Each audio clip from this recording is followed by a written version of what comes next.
আসসালামু আলাইকুম। আমি মোহাম্মদ আমিনুল ইসলাম।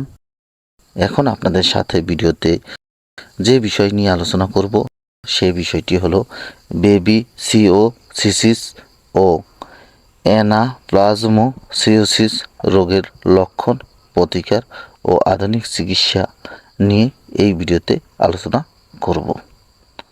আপনি কি জানেন একটি ছোট টিকা বা উকুন আপনার গরুর জন্য প্রাণঘাতী রোগের কারণ হতে পারে? আজ আমরা জানাবো বেবিসিওসিস ও অ্যানাপ্লাজমোসিওসিস সম্পর্কে বিস্তারিত, যা আপনার খামারের জন্য অত্যন্ত গুরুত্বপূর্ণ। প্রথমেই বেবিসিওসিস।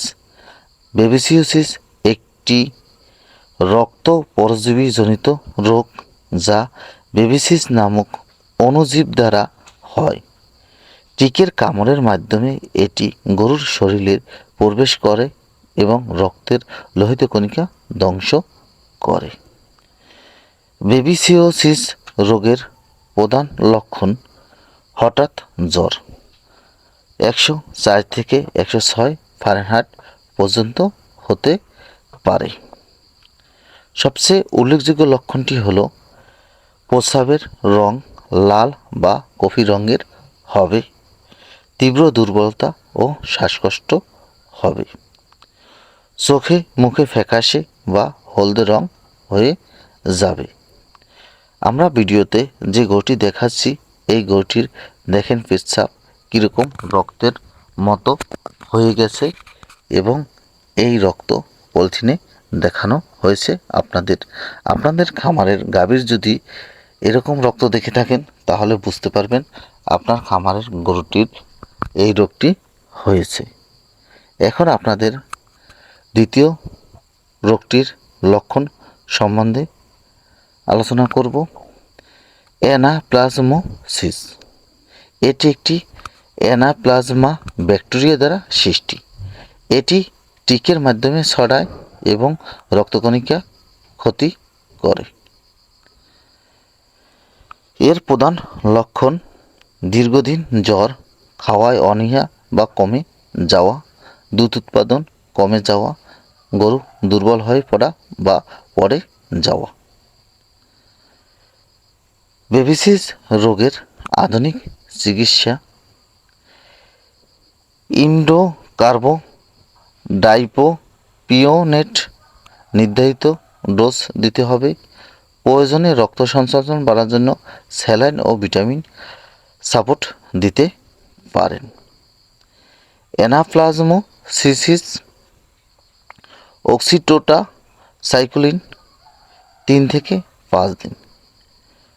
গুরুতর ক্ষেত্রে রক্ত সঞ্চালন বাড়ানোর জন্য লিভার-টনিক ও পুষ্টিকর সাপোর্ট দিতে পারেন।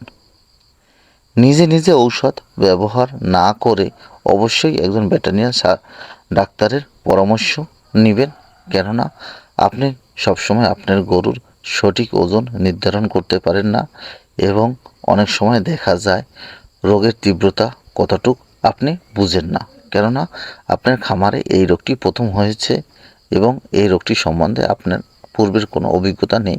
তার জন্য আপনি একজন ভেটেরিনারি সার্জনের পরামর্শ অনুযায়ী আপনি গরুটিকে ট্রিটমেন্ট করাবেন। প্রতিরোধক সর্বোচ্চ উপায় নিয়েই এখন আলোচনা করব। টিকা নিয়ন্ত্রণের নিয়মিত স্প্রে বা পাউডার ব্যবহার করতে হবে। খামার পরিষ্কার ও শুকনো রাখতে হবে।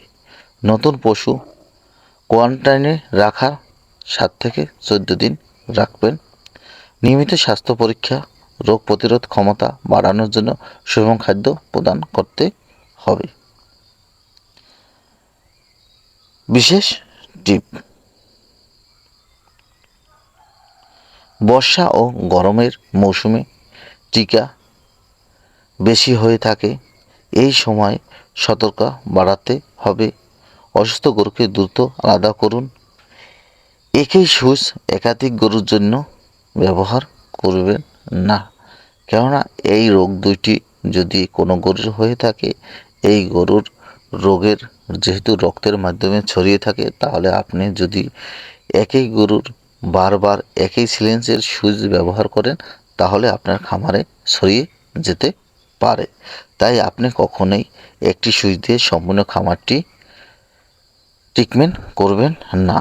বেবি সিওসিস এবং অ্যানাপ্লাজমোসিওসিস দুটি নীরব কিন্তু মারাত্মক রোগ। সব সময়মতো শনাক্তকরণ, সঠিক চিকিৎসা ও নিয়মিত প্রতিরোধের ব্যবস্থা নিলেই আপনার খামার থাকবে নিরাপদ ও লাভজনক। ভিডিওটি যদি আপনার কাজে লাগে তাহলে লাইক দিবেন, শেয়ার করবেন এবং